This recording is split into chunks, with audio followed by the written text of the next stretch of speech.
पंकज के घर। हाय, मर गई रे पंकज बेटा, पंकज।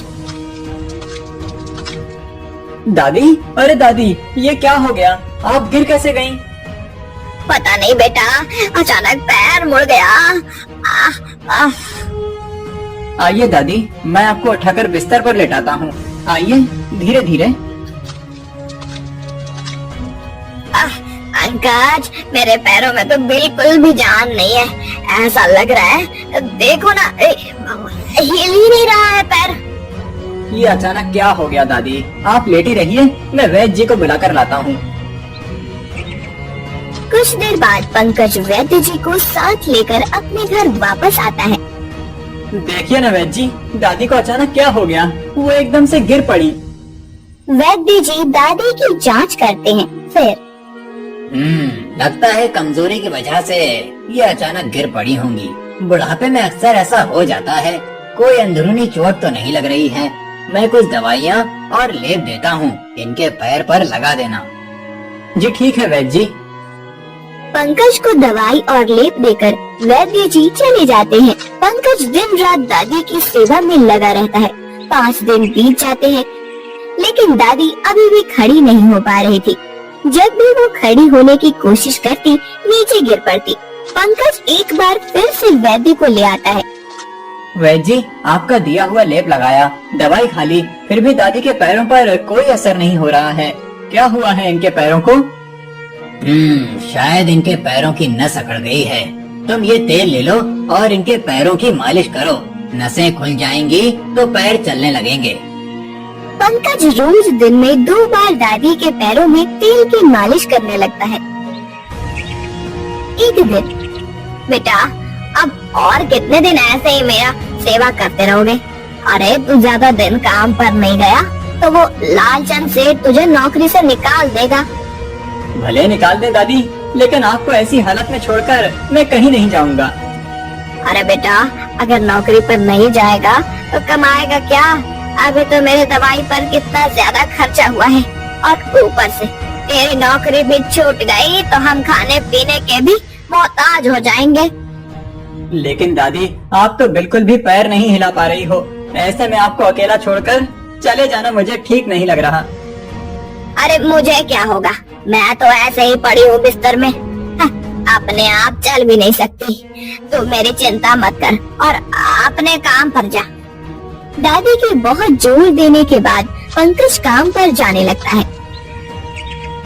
वो सुबह जल्दी उठकर घर के सारे काम करके दादी को खाना खिलाकर काम पर जाता है, और शाम को घर लौटने के बाद भी सब काम करके दादी के पैरों की मालिश करता है। एक बार जब पंकज दादी के पैरों की मालिश कर रहा होता है, तब बेटा पंकज, अब तो मालिश करते हुए भी बहुत दिन हो गए, लेकिन इसका कोई असर नहीं हो रहा है। सच कहूँ तो मुझे बहुत बुरा लगता है। मैं ऐसी बड़ी हुई होती हूँ, तू घर का सारा काम करके काम पर जाता है और आने के बाद भी बाकी का काम करता है। वो सब हो जाने के बाद इतनी देर तक मेरे पैरों में मालिश करते हो। मैं तो तुम पर बोझ बन गई हूँ। दादी, ये क्या कह रही हैं आप? आप मुझ पर बोझ कैसे हो सकती हो? आप तो मेरी माँ समान हो। मेरे माता पिता के गुजर जाने के बाद आप ही ने मुझे पाल पोस कर इतना बड़ा किया है, तो मेरा भी तो फर्ज बनता है ना कि मैं आपके लिए कुछ करूं। आप ये सब सोचना बंद कीजिए। मैं कल ही फिर वैद्य जी को बुलाता हूँ, देखते हैं वो क्या कहते हैं। अगले दिन फिर वैद्य जी पंकज के घर आते हैं। समझ नहीं आता कि आखिर हुआ क्या है। इस तेल की मालिश का असर भी नहीं हो रहा है। तो क्या वैद्य जी, दादी की इस बीमारी का कोई इलाज नहीं? दादी हमेशा के लिए अपाहिज बन जाएंगी? लगता तो ऐसा ही है। कोई भी दवा, लेप या तेल इनके पैरों पर असर नहीं कर रहा है। लेकिन दादी के पैरों की शक्ति अचानक जा कैसे सकती है? दादी अच्छी भली चल तो रही थी। कभी कभी कोई पुरानी चोट या पुराना लगा हुआ कोई मार कई साल के बाद बाहर आता है। शायद तुम्हारी दादी की भी ऐसी ही चोट होगी। जो उस वक्त नजरअंदाज हो गई थी, लेकिन अब उस चोट ने अपना रंग दिखाया है। नहीं नहीं वैद्य जी, ऐसा मत कहिए। मेरी दादी हमेशा के लिए अपाहिज नहीं हो सकती। उन्हें चलना होगा, कोई तो उपाय होगा, कोई तो इलाज होगा उन्हें ठीक करने का। बेटा, मेरे पास तो इसका कोई इलाज नहीं। तो किसके पास है? बताइए वैद्य जी, मैं अपनी दादी के लिए दुनिया में कहीं भी जाने के लिए तैयार हूँ। मेरी दादी किसी भी तरह ठीक हो जाए बस। हमारे राज्य से दूर सुंदरवन नाम का एक जंगल है। उस जंगल में एक साधु रहते हैं, बहुत सिद्ध हैं। आज तक उन्होंने कई मरीजों का इलाज किया है, जिनकी बीमारी का इलाज बड़े बड़े वैद्य के पास भी नहीं होता है। अच्छा, तो मैं अभी उनके पास जाता हूँ, उनसे अपनी दादी के लिए दवाई लेकर आता हूँ। वहाँ जाना इतना आसान नहीं है बेटा। उस जंगल में जाने के लिए हमारे राज्य के शत्रु राज्य से जाना होगा। और तुम्हें तो पता है, महाराज त्रिभुवन दूसरे राज्य के पंछी को भी अपने राज्य में कभी नहीं आने देता। तो उनके राज्य को पार करके सुंदरवन तक कैसे जा पाओगे? मैं कुछ भी करूँगा वैद्य जी, लेकिन अपनी दादी का इलाज करके रहूँगा। दादी के लिए मुझे कोई भी बलिदान देना पड़े तो भी मैं पीछे नहीं हटूंगा। अगली सुबह पंकज सुंदरवन जाने के लिए निकल जाता है। 2 दिन चलने के बाद वो अपने राज्य की सीमा से बाहर आता है। बहुत थक जाने की वजह से वो वही झाड़ियों में बैठ जाता है। वो आराम कर रहा होता है कि तभी उसे किसी की आवाज सुनाई देती है। बचाओ, बचाओ! पंकज उठकर यहाँ वहाँ देखता है तो एक शेर एक गाय को पकड़कर ले जा रहा होता है। अरे, ये शेर तो इस गाय को मार डालेगा। मुझे इसे बचाने के लिए कुछ करना चाहिए। क्या करूं, क्या करूं? तभी पंकज के दिमाग में एक बात आती है। वो अपनी मशाल जलाता है और भागकर उसके पास आता है। वो मशाल को शेर के सामने पकड़ता है। शेर आगे को देखकर डर जाता है और गाय को छोड़ देता है। तुम्हारा बहुत बहुत शुक्रिया। आज अगर तुम समय पर नहीं आते तो पता नहीं मेरा क्या होता। अरे, ये तो हमारा फर्ज है। गाय तो हमारी माता समान होती है। मेरे सामने वो शेर तुम्हें लेकर जा रहा था तो मैं कैसे चुप बैठ सकता था? लेकिन तुम यहाँ क्या कर रहे हो? क्या बताऊं, मेरी दादी बहुत बीमार हैं। उनके इलाज के लिए मैं सुंदरवन में एक साधु महाराज को ढूंढने जा रहा हूँ। अभी अभी मैंने मेरे राज्य की सीमा पार की है। आराम करने के लिए थोड़ा बैठा था, अब आगे जा रहा हूँ। क्या हुआ है तुम्हारी दादी को? कुछ दिनों पहले मेरी दादी के पैरों की शक्ति अचानक चली गई और वो गिर पड़ी और तब से वो बस बिस्तर पर हैं। वैद्य जी ने बहुत प्रयास किया लेकिन कुछ नहीं हुआ। इसीलिए मैं उन साधु के पास जा रहा हूँ। मेरी दादी के सिवा मेरा इस दुनिया में कोई नहीं है। मेरे माता पिता के गुजर जाने के बाद उन्होंने मुझे संभाला है। खुद भूखा रहकर मेरा पेट पाला है। मैं मेरी दादी को तकलीफ में नहीं देख सकता। अच्छा, मेरी शुभकामनाएं तुम्हारे साथ है। तुम्हारी दादी जल्दी स्वस्थ हो जाएंगी। पंकज आगे चलने लगता है। कुछ दूर जाते ही महाराज त्रिभुवन के सिपाही उसे पकड़ लेते हैं और त्रिभुवन के सामने हाजिर करते हैं। महाराज, ये लड़का दूसरे राज्य का है, हमारी राज्य की सीमा में पकड़ा गया है। तुम कहाँ से हो लड़के? मैं कनकपुर से आया हूँ, सुंदरवन जा रहा हूँ। क्या? कनकपुर? मतलब तुम हमारे शत्रु राज्य के रहवासी हो? महाराज, ये जरूर शत्रु का गुप्तचर होगा, तभी तो छुपते छुपते जा रहा था। सही कह रहे हो। बंदी बना लो इसे। नहीं नहीं महाराज, गुप्तचर नहीं हूँ, एक सामान्य नागरिक हूँ। मैं तो अपनी दादी का इलाज कराने के लिए सुंदरवन में साधु को ढूंढने जा रहा हूँ। कहानी मत बनाओ। अब पकड़े गए हो तो कोई भी बहाना बना रहे हो। मेरा विश्वास कीजिए, मैं सच बोल रहा हूँ। पंकज चिल्ला चिल्ला कर कह रहा था, लेकिन कोई उसकी बात का विश्वास नहीं कर रहा था। तब गाय वहाँ आ गई। महाराज की जय हो। महाराज, ये लड़का सच बोल रहा है। ये बिल्कुल सीधा साधा लड़का है और कोई गुप्तचर नहीं है। ये सुंदरबन जा रहा था, तभी रास्ते में इसने मेरी मदद की, मुझे एक शेर से बचाया। बहादुर लड़का है, तभी तो अपनी दादी का इलाज के लिए बिना कुछ सोचे अपने शत्रु राज्य से होकर जा रहा है। अब तो गौ माता कह रही हैं, तो मुझे विश्वास कर लेना चाहिए। लेकिन लड़के, एक बात समझ नहीं आई कि तुम किस साधु की बात कर रहे हो। हमें तो उनके बारे में कुछ नहीं पता है।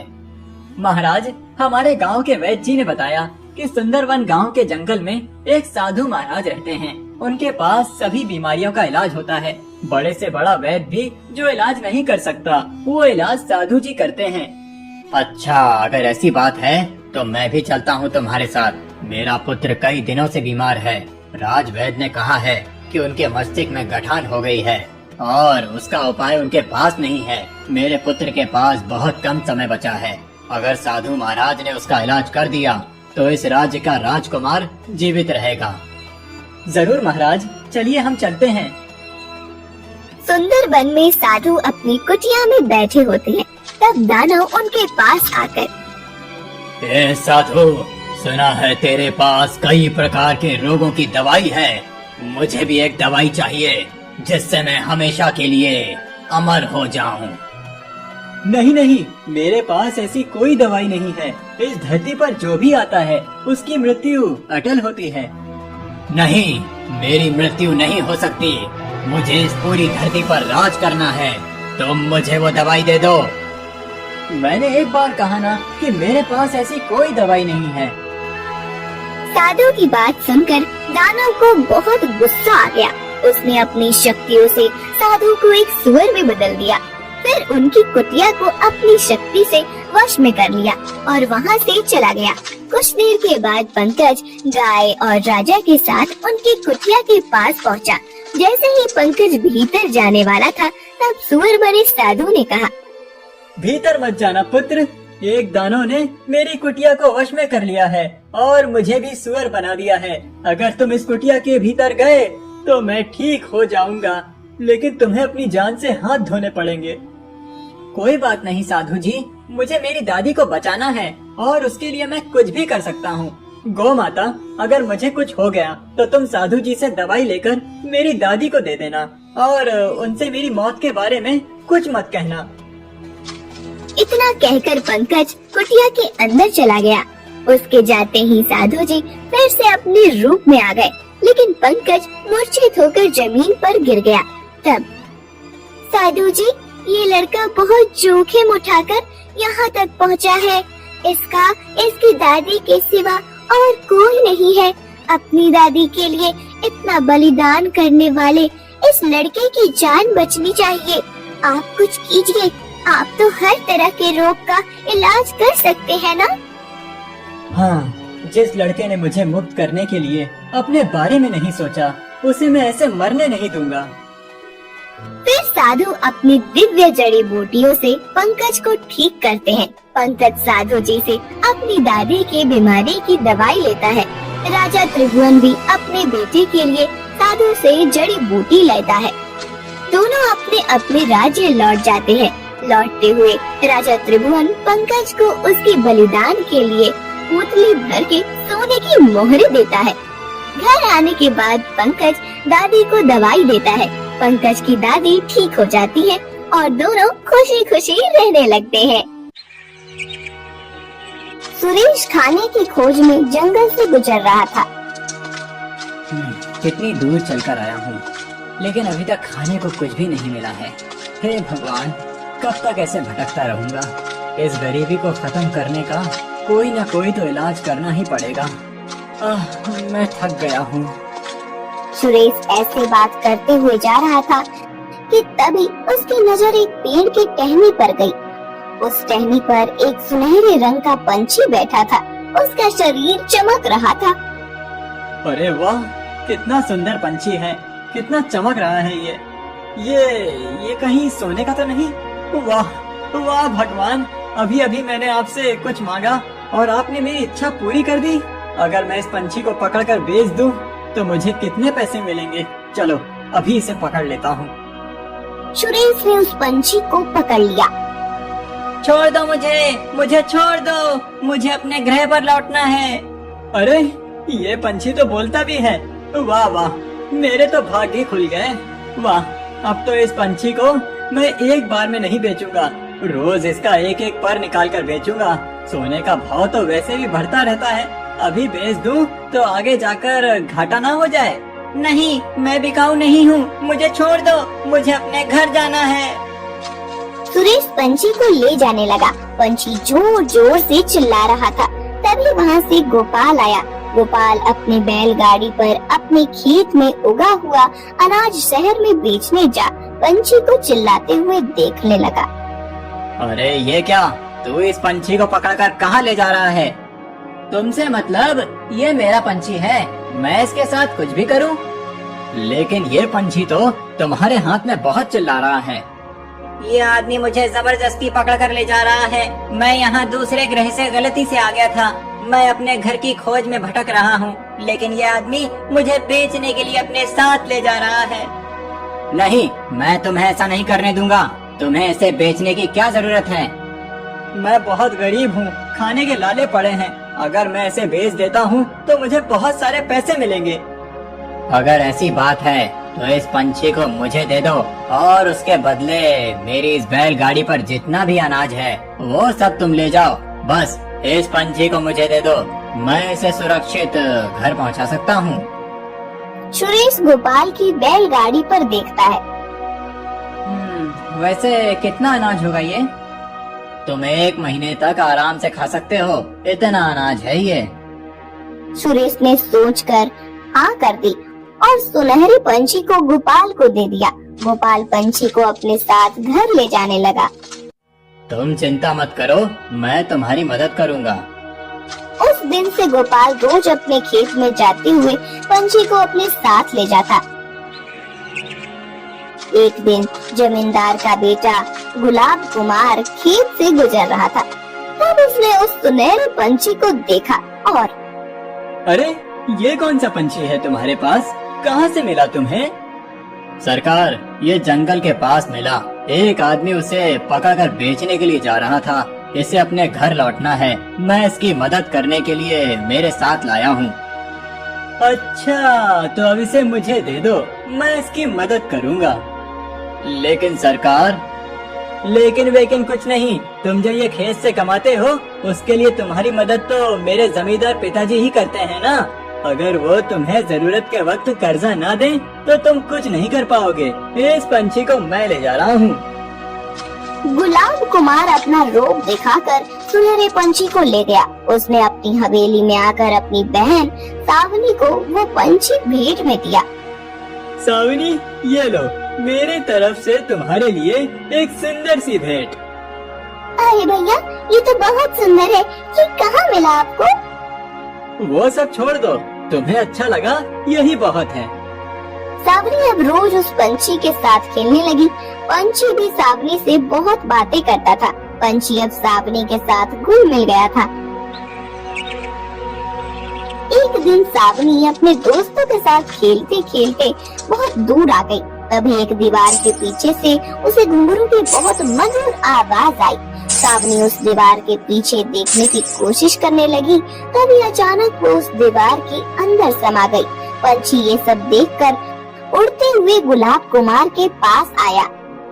गुलाब कुमार, सावनी को उस दीवार ने निगल लिया।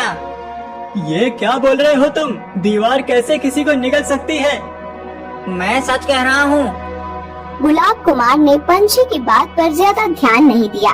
बहुत देर हो गई, फिर भी सावनी लौटी नहीं थी। अब गुलाब कुमार को उसकी चिंता होने लगी। उनके पिताजी जमींदार महेंद्र प्रताप किसी काम से गांव से बाहर गए थे। गुलाब कुमार पंछी को बुलाकर उसी जगह पर गया जहां सावनी गायब हो गई थी। इसी दीवार में सावनी समा गई थी। अच्छा, मैं देखता हूँ। गुलाब कुमार उस दीवार के पीछे झांक कर देखने लगा। उसी समय वो भी उस दीवार में समा गया। उस रहस्यमयी दीवार को देखकर पंछी भी डर गया था। अगले दिन महेंद्र प्रताप लौट आया। पंछी ने उसे उसके दोनों बच्चों के बारे में बताया। पंछी के साथ महेंद्र प्रताप पास आया। ये वही दीवार है ना? मैं इस दीवार को ही तोड़ देता हूँ। महेंद्र प्रताप ने दीवार तोड़ने के लिए हथियार उठाया। तभी दीवार से आवाज आई। मुझे मत तोड़ना, मैं एक रहस्यमय दीवार हूँ। मुझे जानबूझकर एक शैतान ने बनाया है। तुम अगर उस शैतान को हराने में कामयाब हो गए तो मैं अपने आप ही गायब हो जाऊंगी। लेकिन उस शैतान को हराना इतना भी आसान नहीं है। पहले तुम्हें उसके चमत्कारी कौवे को मारना होगा। उसके बाद तुम्हें गुफा में एक तपस्वी मिलेंगे और फिर शैतान। तुम्हें कैसे भी करके उससे बचना होगा, उसे परास्त करना होगा। महेंद्र प्रताप अपने बच्चों के लिए कोई भी खतरा मोल लेने को तैयार था। वो दीवार के अंदर चला गया। जैसे ही वो अंदर गया, एक बहुत बड़ा कौवा काऊ काऊ करके उसके पास आया। महेंद्र प्रताप ने अपने पास के चाकू से उसके पर काट दिए। कौवा जख्मी होकर नीचे गिर गया। फिर महेंद्र प्रताप उस गुफा के अंदर चला गया जहाँ तपस्वी जी को बांध कर रखा था। तपस्वी जी, आपकी ऐसी हालत, क्या बताऊं पुत्र। मैं ये एक दुर्लभ जड़ी बूटी लेने आया था। वो जड़ी बूटी बहुत दुर्लभ है, 100 साल में उगती है। उस जड़ी बूटी का इस्तेमाल करके आयु बढ़ाई जा सकती है। मैं ऋषियों के लिए उस जड़ी बूटी को ले जाने वाला था, लेकिन उस शैतान को इस बारे में पता चल गया और उसने मुझे यहाँ कैद कर लिया। तपस्वी जी, उस शैतान ने मेरे बच्चों को भी यहाँ कैद कर लिया है। मैं उन्हें छुड़ाने आया हूँ। पुत्र, तुम्हारे बच्चों को भी उसने वो जड़ी बूटी लाने के लिए ही कैद किया है। गुफा के बाहर एक तहखाना है। उस तहखाने में वो दिव्य जड़ी बूटी है, लेकिन वहाँ जाने का रास्ता आसान नहीं है। और अगर उस शैतान ने तुम्हें पकड़ लिया तो वो तुम्हें मार डालेगा। फिर क्या करूँ? वहाँ एक पोटली रखी है, उसमें एक भस्म है। जब भी तुम्हें ऐसा लगे कि तुम मुश्किल में हो, इस भस्म को अपनी मुट्ठी में पकड़कर अपनी इच्छा मन में कहो। जो भी तुम कहोगे वो पूरा हो जाएगा। महेंद्र प्रताप ने उस भस्म की पोटली को उठाया और तहखाने के पास पहुंचा। उसने देखा कि उसके दोनों बच्चे वहां बेहोश पड़े हुए हैं। इस भस्म को हाथ में लेकर मैं अच्छा कहता हूँ कि मेरे दोनों बच्चे जल्दी से जल्दी ठीक हो जाएं। महेंद्र प्रताप ने ऐसा कहकर उस भस्म को अपने बच्चों पर छिड़का। सावनी और गुलाब कुमार दोनों उठकर खड़े हो गए। उन दोनों को जिंदा देखकर महेंद्र प्रताप खुश हो गया। फिर वो जड़ी बूटी लेने आगे जा रहा था कि तभी एक सांप वहां आ गया। ये सांप अभी के अभी एक रस्सी में बदल जाए। सांप रस्सी में बदल गया। फिर महेंद्र प्रताप ने उस जड़ी बूटी को तोड़कर अपने एक हाथ में पकड़ लिया। बच्चों को साथ लेकर महेंद्र प्रताप जाने लगा। शैतान उनके सामने आकर खड़ा हो गया। आखिरकार ये जड़ी बूटी तुझे मिल ही गई। दे ये जड़ी बूटी, मुझे दे दे। इस जड़ी बूटी को खाकर मैं अपनी आयु बढ़ाऊंगा। मेरे पास इतनी शक्ति आ जाएगी कि मैं किसी को भी परास्त कर दूंगा।